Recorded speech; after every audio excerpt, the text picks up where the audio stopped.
अस्सलाम नाज़रीन इकराम, इस वक्त इमरान खान पर कातिलाना हमला कह लीजिए या जो भी सूरत हाल पैदा हुई, उसके बाद मुल्क की जो सूरत हाल है, लॉ एंड ऑर्डर के मामला हैं वो कहीं कंट्रोल पे नहीं है। कहीं गवर्नर हाउस के गिरद मुजाहरा हो रहा है, कहीं बड़ी शाहराहें रोकी जा रही हैं, कहीं कुछ हो रहा है, कहीं कुछ हो रहा है। और उसके साथ वो जो FIR कटवाना चाहते हैं वो थाने वो FIR काटने को तैयार नहीं है, क्योंकि उसमें बहुत नाजुक पहलू आते हैं। ये उस बात पर इसरार कर रहे हैं। दूसरी तरफ ISPR ने वाज़ेह तौर पे कहा है कि हमारे अफसरों को मुलव्वस करने की जो काम हो रहा है और हम अपने ऑफिसर्स की, अपने इदारे की तौहीन बर्दाश्त नहीं करेंगे। इसके ख़िलाफ़ कानूनी तौर पर सख्त तरीन कार्रवाई की जाए। पहली बार कहा गया है उनकी तरफ से कि कार्रवाई की जाए। क्या मतलब है इसका, क्या चाहते हैं वो और क्या नतीजा निकलेगा इसका, ये सब ऐसी बातें हैं जो सोचने वाली हैं। हमारे साथ एक बहुत अच्छा पैनल मौजूद है। लतीफ़ खोसा साहब हैं, मुमताज़ कानूनदान हैं, हमारे मुल्क के अटॉर्नी जनरल भी रहे हैं और पंजाब के गवर्नर भी रहे हैं।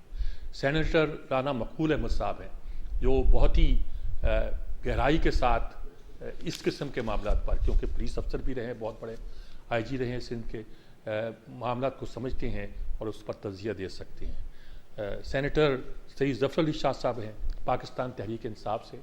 उनकी बातें भी बड़ी मुतवाज़न लेकिन जची तुली और खरी होती हैं जी। और ब्रिगेडियर हारिस नवाज साहब हमारे साथ हैं।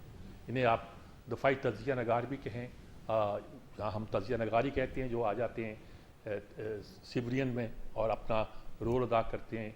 बड़ी इंपॉर्टेंट बात इनसे पूछनी है कि ये इस पूरी सूरत हाल पर क्या देखते हैं। खोसा साहब, पहले मैं आपसे आगाज़ करता हूँ, क्या आपको ये सारा जो नक्शा नज़र आ रहा है, पूरे मुल्क में जो केओस जिसका डर था वो पैदा होता जा रहा है, इसमें आप क्या कहते हैं?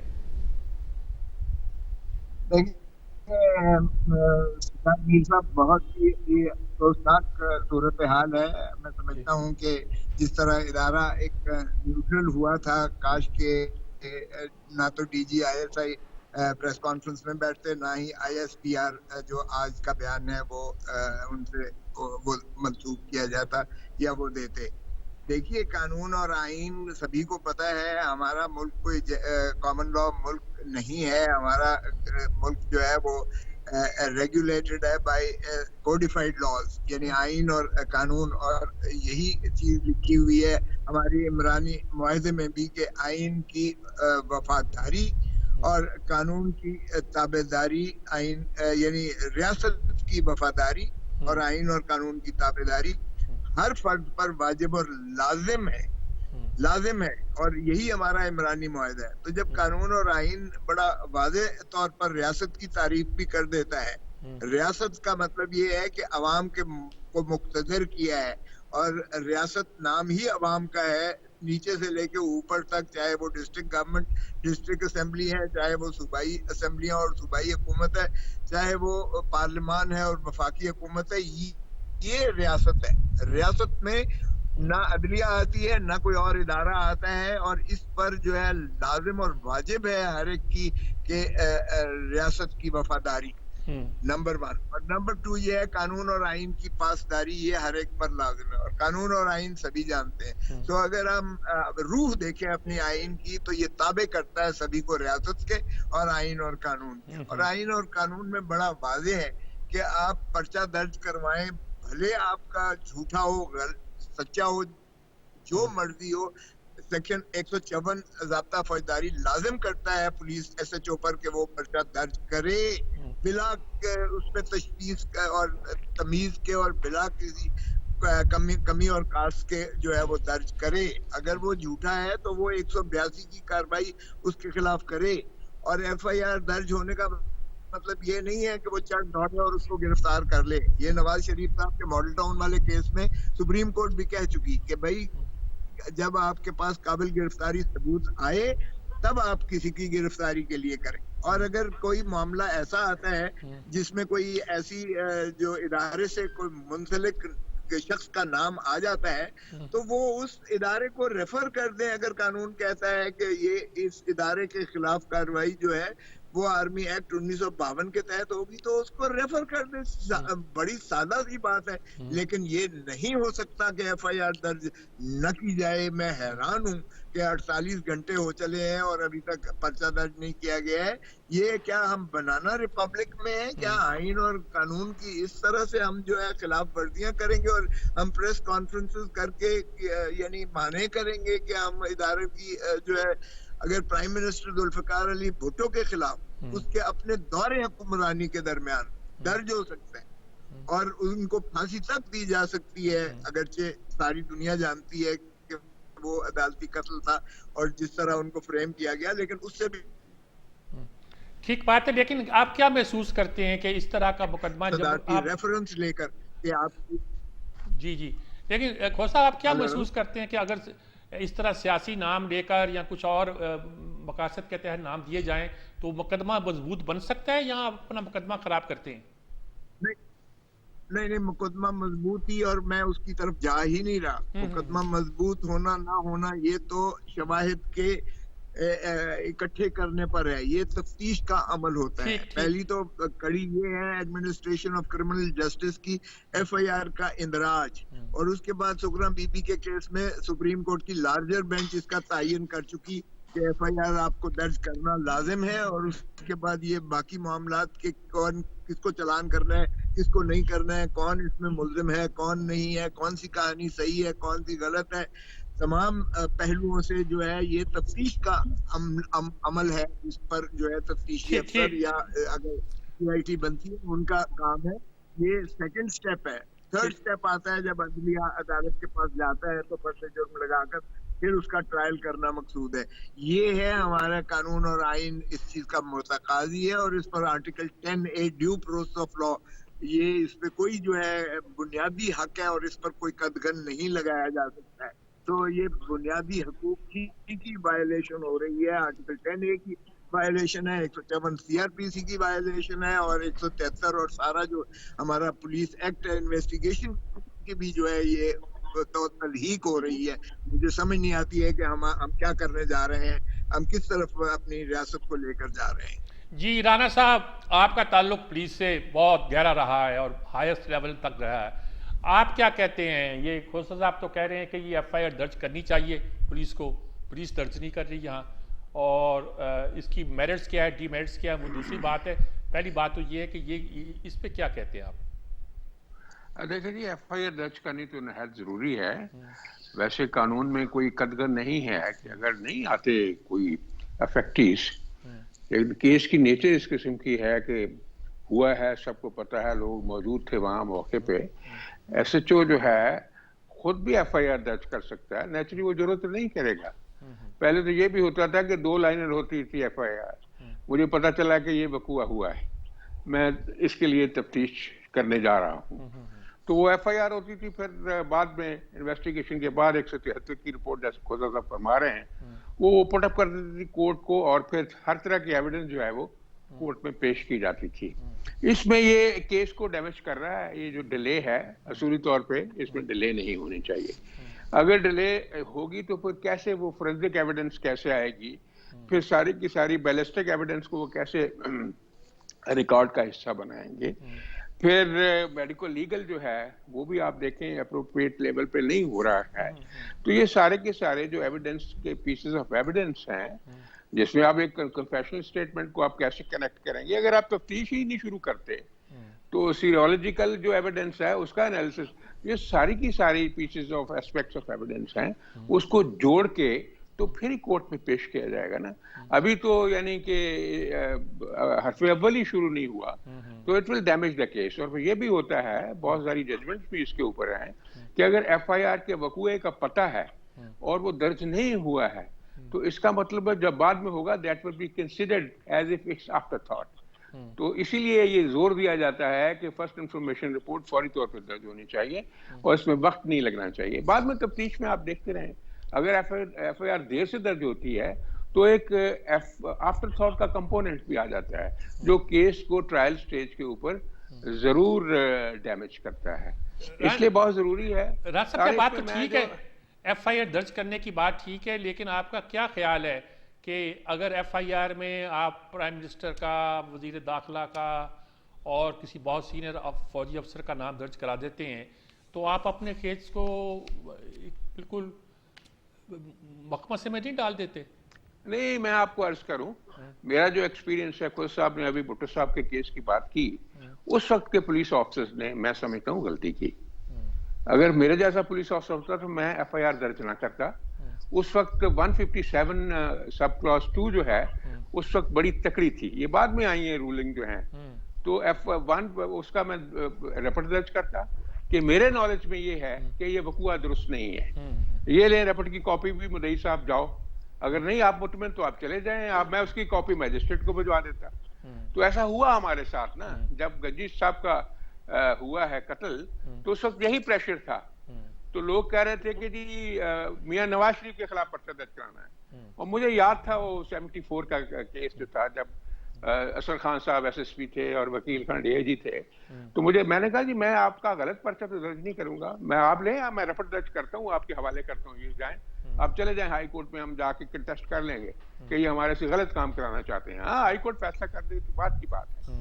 इसलिए मैं समझता हूँ कि अगर पुलिस ये महसूस करती है, एसएचओ, उसमें आईजी भी एसएचओ है, डीआईजी भी एसएचओ, सभी एसएचओ होते हैं, सबके पास पावर है, महसूस करती है कि ये कोई टेम्परिंग की जा रही है हकीकत के साथ, तो they can bring it on record immediately. और ये भी होता है, ये मैं एक और अर्ज कर दूं, ये भी हो जाता है कि बाज बात एफआईआर दर्ज हो जाती है क्योंकि कोर्टें कहते हैं जी 154 है, आप इसको एंटर करें, लेकिन साथ ही वो तफ्तीश में जो शुरू होती है वही लिख देते हैं कि हमारे ये नॉलेज में आया है कि इस वकूआ में ये बातें जो दुरुस्त नहीं है। वो है कि if the SHO suspects the credential of the incident, he is not supposed to investigate that way. इसलिए बात ये है कि अगर आप एफआईआर दर्ज ही नहीं कराएंगे तो आपका केस तो ऑटोमेटिकली डैमेज हो गया। ठीक बात। अब जब ये ट्रायल स्टेज पे जाएगा तो मुल्जमान को तो फायदा होगा। इसलिए मैं, और उसमें आपको पता ही है कि जो अटकाव इसी वजह से है कि सीनियर मोस्ट लोग जो हैं मुल्क के, उनके नाम हैं, और खासतौर से एक बहुत सीनियर आर्मी ऑफिसर का नाम दिया जा रहा है। अब उसके लिए कुछ ना कुछ तो सबूत होने चाहिए ना। आप ऐसे तो नहीं अपनी मर्जी के साथ जिसका मर्जी नाम लिखा दें, और फिर आपको पता है हमारे मुल्क में एफआईआर दर्ज होने का मतलब क्या होता है। तो बहरहाल हमें सच ही बोलना चाहिए, सच ही सबसे बड़ी सपोर्ट होती है, क्योंकि ना सिर्फ आप अपने ज़मीर के सामने जवाब दें, अपने अल्लाह के सामने भी जवाब दें, और आखिरत में भी जवाब दें, जवाबदेही तो देनी पड़ेगी। जी ब्रिगेडियर हारिस नवाज साहब, अब इसमें आर्मी भी शामिल कर ली गई है, ऐसी पूरी सूरत में कहते हैं एफआईआर दर्ज करो। ये तो एक सवाल था जो मैंने खोसा साहब से पूछा था, और वो अब बहुत डिटेल के साथ हमारे सामने भी आ गया है। क्या नक्शा बनता दिखाई देता? मुल्क की सूरत तो काबू में नहीं आ रही। देखें सजाद मेक साहब, ये एक बहुत ही अफसोसनाक बात है कि आप सोचे समझे बगैर एक सीनियर आर्मी अफसर जिसने बहुत काउंटर टेररिज्म में काम किया अपनी जान की परवाह ना करते हुए, और उसमें इतना ज्यादा काम किया है कि he service recognised in the military, उसके बाद वो अभी एक अहम एहसास अदारे के ओहदे पर हैं, और उनके मुतालिक ऐसी बात करना मीन्स अदारे को आप बदनाम करना चाहते हैं। वो अदारा जो दुनिया में नंबर 1 प्रोफेशनल है, और इंडिया में ढोल बज रहे हैं खुशी के, देखें जी ये पाकिस्तान में ये कुछ अपने आईएसआई की जो हम कहते थे वो बात सही साबित हो रही है। नंबर 3 कि हमारे अंदर जो अकाउंटेबिलिटी बड़ी सख्त है, सेल्फ अकाउंटेबिलिटी जो हमारे मुल्क में आर्मी में डिसिप्लिन है। आपके सामने एक 3 स्टार लेफ्टिनेंट जनरल को 14 साल की सजा हुई, उसके बाद एक 1 स्टार ब्रिगेडियर को आपके सामने उसको डेथ पेनल्टी हुई, और वो एग्जीक्यूट भी हुए। इसके साथ हमारे रोजाना ये बहुत कोर्ट मार्शल होते हैं, we don't compromise on discipline. और फिर एक सर्विंग सीनियर ऑफिसर फिर में किसी भी ऑफिसर की इस तरीके से एफआईआर नहीं करती है। They have to inform military, they have to tell the circumstances, then they have to see what is happening। हमारा लॉ डिपार्टमेंट वो सक्सेस करता है, एंड देन इट इज। और फिर भी मेरे ख्याल में सर्विंग ऑफिसर सिविल कोर्ट में नहीं आते, उनका एविडेंस के साथ एक अलग ट्रायल चलता है कोर्ट के अंदर, मिलिट्री के अंदर। ना आपने कोई प्रीलिमिनरी इंक्वायरी की है, ना आपने कोई जेडी बनाई है, कोई फाइंडिंग्स, कोई फैक्ट्स हो जो आप कहेंगे ये वजूहात हैं। सडनली इस मौके ऐसे लेके मुल्क, मतलब आप अपने आप अदारे को बदनाम करें, वो अदारा वो ऑर्गेनाइजेशन जो आपके मुल्क की हिफाजत की बका करता है, सॉवरेनिटी के बॉन्ड है, टेरिटोरियल बाउंड्री का ख्याल करते हैं, अभी इतनी शहादतें दे रहे हैं, उन ट्रुप्स का उन फैमिली पे इंप्रेशन किया जाता है कि ये हमारे लोग हैं जो हमारे अपने ऑफिसर्स के ऊपर और अपने लोगों के ऊपर इस तरह स्टेप करें, जो कि कोई ऐसी बात भी नहीं है। फिर इंटेलिजेंस में ये काम नहीं होता।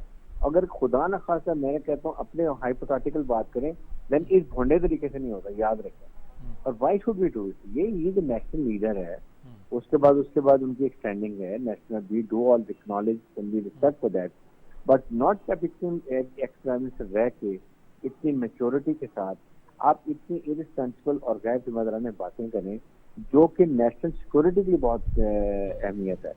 ये जरूर सोचना चाहिए। फिर आप ये कहेंगे कि वो रिजाइन कर दें। I mean Imran Khan is not the chief army staff, it is purgative of chief army staff किसी के किसको अपॉइंट करना है, किसको नहीं रखना, कौन प्रोफेशनली कॉम्पिटेंट है कौन नहीं। आप कह रहे हैं कि रिजाइन कर दें। I mean where do we stand आज? दैट मीन्स क्या, ये तो बड़ा एक बदनामी की बात है फौज। फौज ने क्या कि हम अपने अदारे की प्रोटेक्शन करना भी चाहते हैं और हम अकाउंटेबिलिटी भी करते हैं, और इसके ऊपर बहुत सख्त अदारे ने इसके ऊपर अपने तहफात के साथ किया।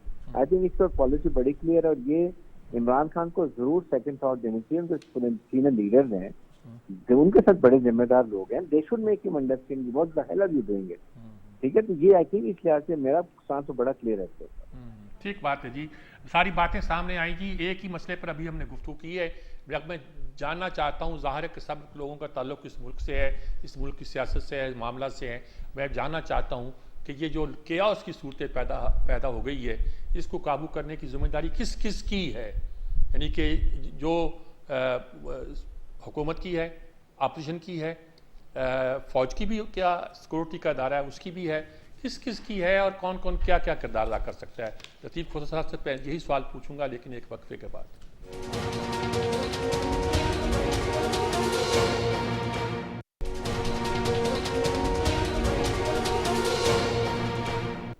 ये नाज़रीन कराम, आपने पूरी गुफ्तगू सुनी। खोसा साहब का पॉइंट ऑफ व्यू बड़ा वाज़ेह था कि FIR दर्ज होनी चाहिए, FIR को दर्ज करने से कोई नहीं रोक सकता।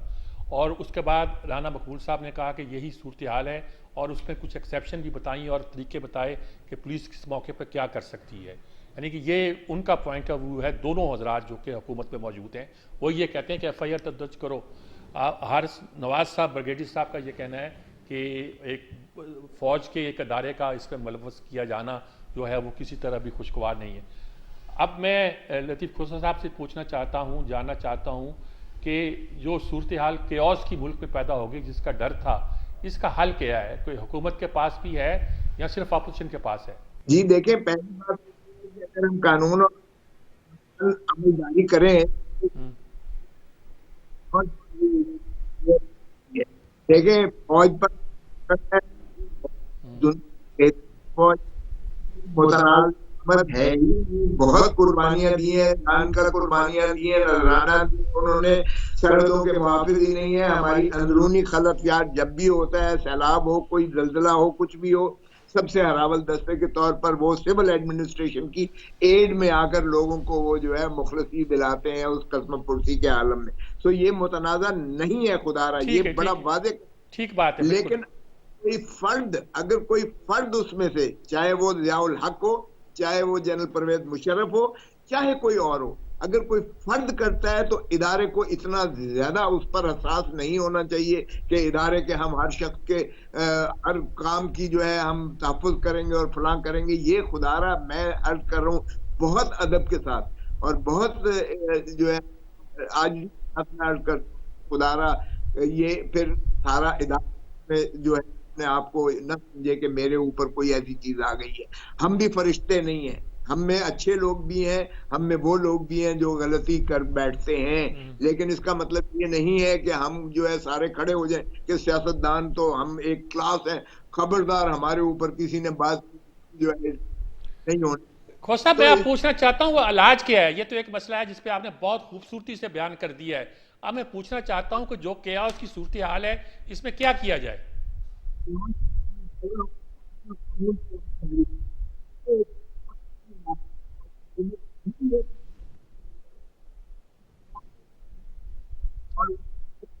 आवाज आ रही है जी?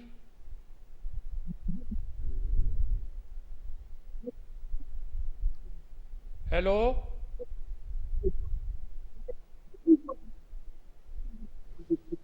जी, राणा साहब, बीच में खोत साहब की आवाज़ जरा डिस्टर्ब हो रही है। अब मैं यही सवाल आपसे पूछता हूँ कि किया क्या जाए, हालात जो हो गए हैं। देखिए जी, सारे के सारे जितने भी स्टेक होल्डर्स हैं वो एहसास जिम्मेदारी करें और जिम्मेदारी का सबूत दें।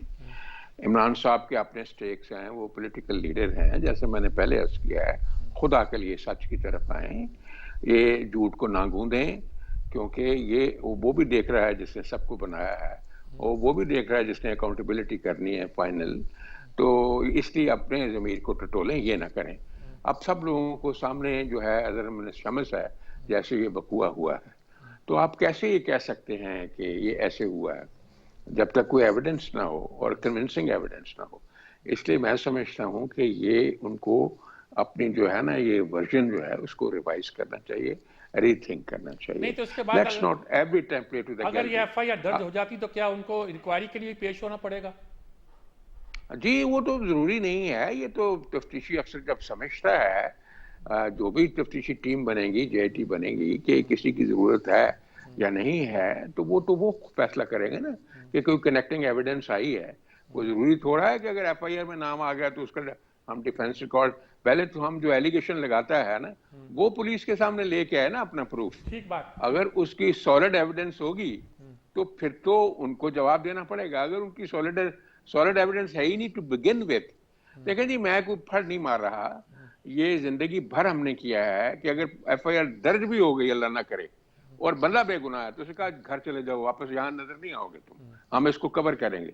हमने एक केस डायरी लिखनी है ईमानदारी के साथ कि ये बंदा बेगुनाह है, हमने इसको फारिग कर दिया है, there is no need of arresting him और जो करने का। ये खोसा साहब ने बिल्कुल सही फरमाया है कि जब तक इररिबटेबल, इररिफ्यूटेबल, सॉलिड प्रूफ ना हो, एविडेंस ना हो, तो आप किस तरह उसको अरेस्ट कर सकते हैं बंदे को। ये रवाज ही बन गया है कि जिसके खिलाफ एफआईआर दर्ज हो जाए उसको गिरफ्तार कर लो। ये बड़ा जुर्म है। FIR is just first information report जिस पे आप तफ्तीश को इनिशिएट करते हैं। तो देखना यह है कि जो सही टेंजिबल फैक्ट्स हैं उसके पीछे जाना है। इसलिए मैं नहीं समझता कि अगर दर्ज होनी ही नहीं चाहिए इस तरह की, और वो एफआईआर जो सामने आ गई है और सामने वकूआ सामने है, आप करें ना एफआईआर दर्ज, उसका कन्फेशनल स्टेटमेंट भी आ गया है, और अब एक इस वकूआ का रिकॉर्ड करके तो शुरू करें कन्फेशनल स्टेटमेंट से। उससे पूछें कि आपको किसने इसके लिए मोटिवेट, अबैटमेंट किसने की है, आपने किसने, यानी कि आपका मतलब है केस शुरू होना चाहिए। केस शुरू होना चाहिए। अगर इमरान साहब को एविडेंस उनके पास है, वो भी आ जाए टीम के सामने, वो कहें कि मेरे ये इनके ऊपर है, शक है, या मेरे पास ये प्रूफ है। उस एविडेंस को जो जेआईटी है ईमानदारी के साथ उसका एनालाइज करे और देखे कि उसमें कोई फ्रैगमेंट ऑफ ट्रूथ है कि नहीं है, कोई सच्चाई का है, कोई उसमें रमक है। अगर सच्चाई है तो फिर तो होगी, अगर सच्चाई नहीं है तो फिर आप इस तरह तो नहीं कर सकते किसी को विलिफाई करें और किसी को। आपके एक और रफीक कार मेरे साथ हैं, सेनेटर सैयद जफर अली शाह साहब, पाकिस्तान तहरीक इंसाफ से।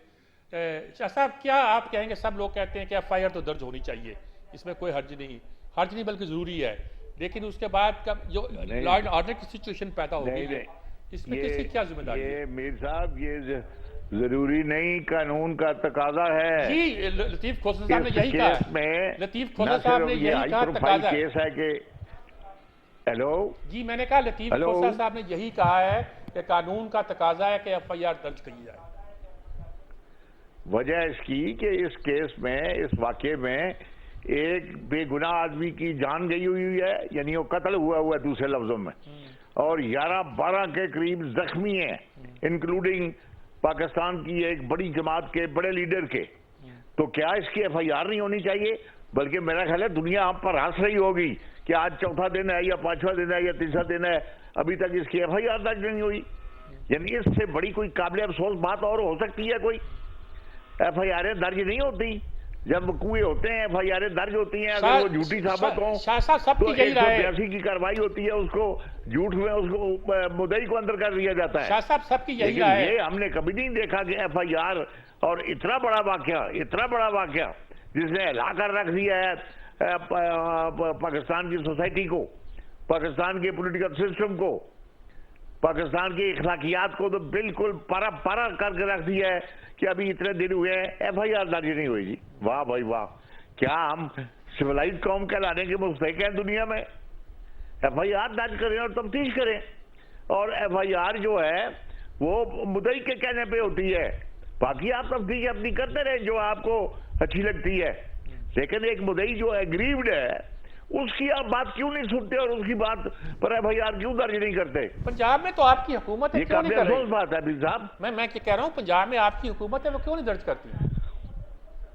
देखे जी, अब हुकूमत की मैं क्या बात करूं, मैं तो सीधी सीधी सी बात, चूंकि हम वकील हैं, रोजाना हमारा कचहरी में यही मसला है। मुद्दई चीख चीख कर कुछ और कह रहा है।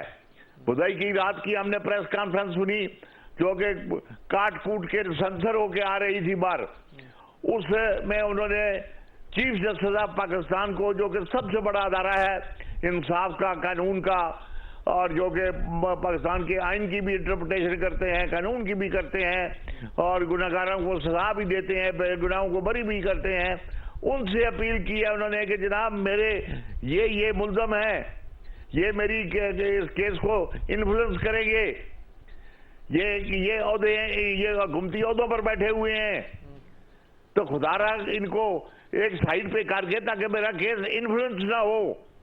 तो क्या कभी FIR है? मीर साहब, आपका तो बड़ा तजुर्बा है कि जुल्फ़िकार अली भुट्टो साहब वज़ीर आज़म नहीं थे और उनके खिलाफ FIR लिखी गई थी। ये सब हम डिस्कस कर चुके हैं, लिखी जाती हैं, हम डिस्कस कर चुके हैं, होती हैं। शाह साहब हम सब डिस्कस कर चुके हैं, सबकी यही राय है जो आपकी राय है। ब्रिगेडियर साहब आप क्या कहेंगे? ये कहते हैं FIR तो दर्ज होनी चाहिए, बाकी उसके बाद तफ्तीश में आप चाहे जो भी कहें, जिसको रेफर करें, जो करना चाहें, जिसको बुलाना चाहें। जी ब्रिगेडियर साहब, जब दोबारा बताइए, मुझे आपकी आवाज नहीं, जरा बताइए क्या कह रहे हैं?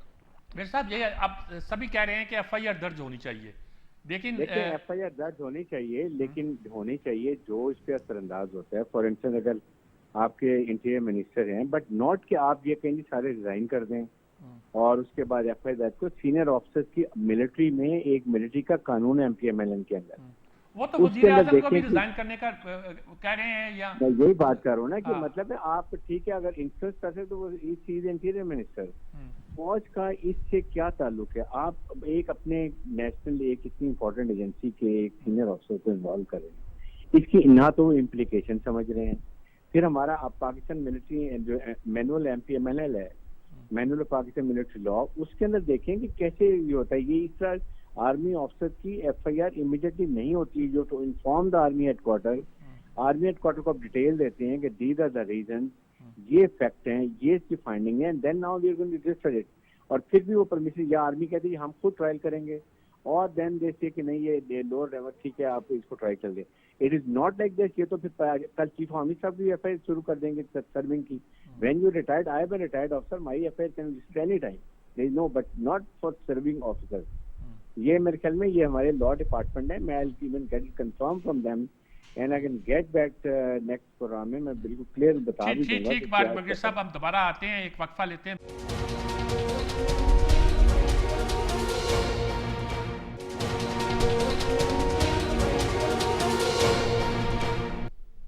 जी नाज़रीन कराम, हमने बहुत गुफ्तगू कर ली FIR के मसले पर, दर्ज होनी चाहिए, क्यों होनी चाहिए, कानून क्या कहता है और सूरत में होनी चाहिए, उसके बाद क्या होना चाहिए, SHO क्या कर सकता है, इंक्वायरी तो शुरू होनी चाहिए। मेडिको लीगो भी शायद नहीं हुआ इमरान खान का, क्या सूरत हाल है? वो कहते हैं 4 गोलियां लगी, वो कहते हैं 2 लगी, वो कहते हैं कि हम नौकरी छोड़ देंगे अगर साबित हो जाए। ये अजीब व गरीब केओस पैदा हुआ, मुकदमा ख़राब होता दिखाई देता है मुझे कानूनी तौर पर।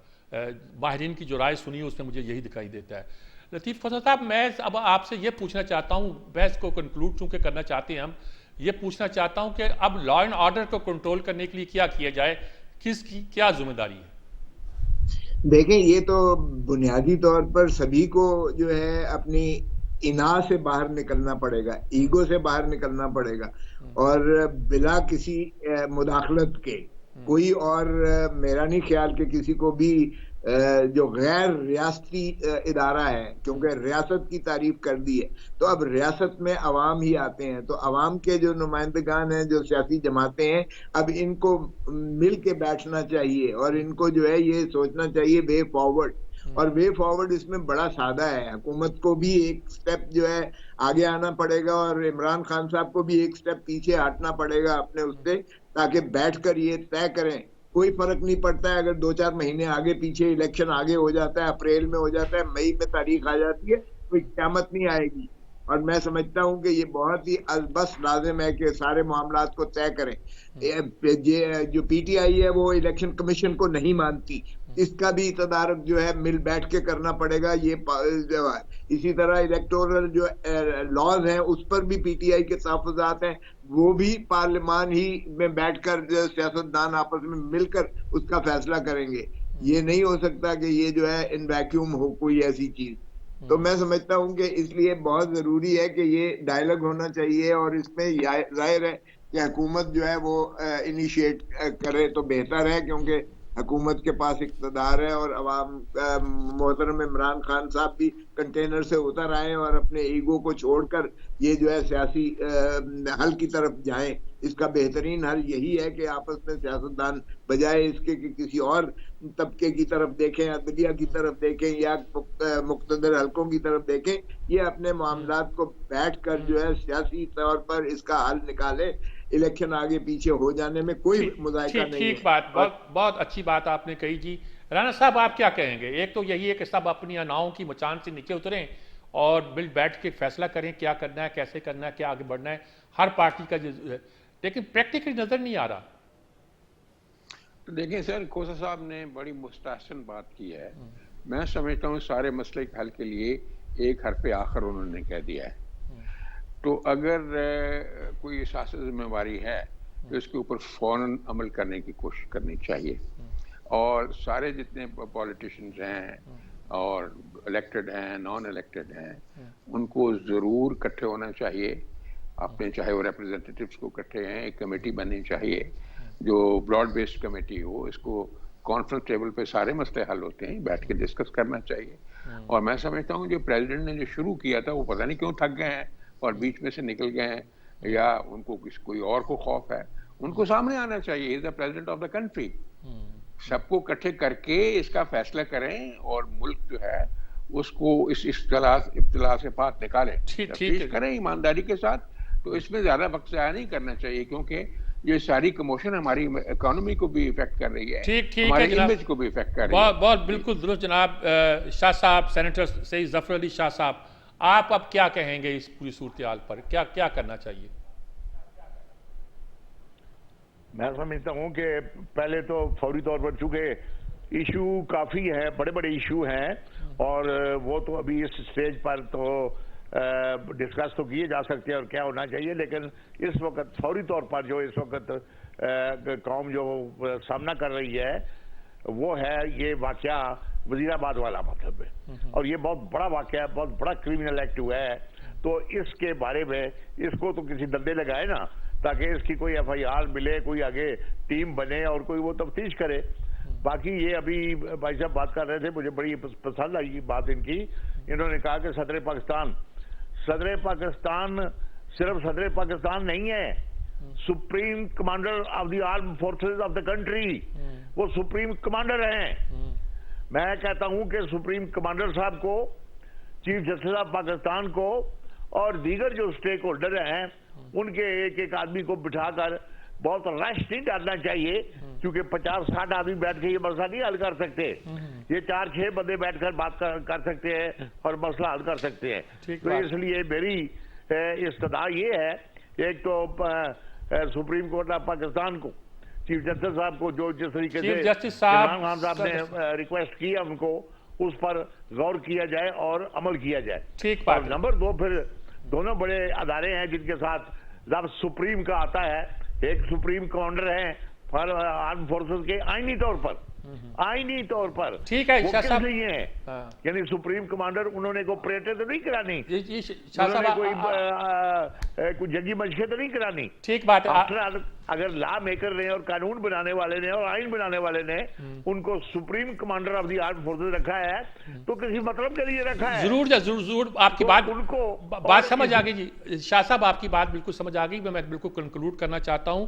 ब्रिगेडियर हारिस नवाज साहब, आप क्या कहेंगे? देखें सजाद साहब, पहली जिम्मेदारी हुकूमत वक्त की है कि वो पॉलिटिकल सिचुएशन को डिफ्यूज करे, कंट्रोल करे। अभी तक एक स्टेप भी गवर्नमेंट ने नहीं लिया कि वो एक चले यही कॉल दे के आए हम मिसाक जमहूरियत, मिसाक मईशत, इलेक्शन, हर एक पे बात करते हैं। ये 4 हमारे लोग हैं, ये 4 आप करें, अच्छे नेगोशिएटिंग स्किल वाले बैठे, मुज़ाकरात करें, जहाँ इस मीटिंग होती है कोई ना कोई हल निकल आता है। ये कन्फ्रंटेशन ये करना, कंट्रोल करना हुकूमत का काम है, हुकूमत की पावर है बिल्कुल, लेकिन वो अपने अवाम को मारना इज नॉट एन आंसर। ये बहुत जरूरी है। ये मैं एक्सपेक्ट कि कल कॉल देनी चाहिए प्राइम मिनिस्टर को, आएंगे बैठ के मुज़ाकरात करके हल निकालते हैं। This is very very important. ठीक बात है ब्रिगेडियर साहब, वक्त बिल्कुल ख़त्म हो गया है और बात बिल्कुल समझ आई है कि बातचीत से ही मसला हल होगा। और इसमें चाहे supreme commander of Pakistan arm forces सदर पाकिस्तान शामिल हो, चाहे इसमें चीफ जस्टिस शामिल हो, चाहे दोनों जमातों के सरकर्दा लोग शामिल हो, लेकिन मिल बैठ कर ही कोई रास्ता निकाला जा सकता है। इसके अलावा कोई रास्ता नहीं है। पाकिस्तान की बेहतरी इसी में है कि सब स्टेक होल्डर मिल बैठें और कोई रास्ता तलाश करें। इजाज़त चाहता हूँ। अल्लाह हाफ़िज़।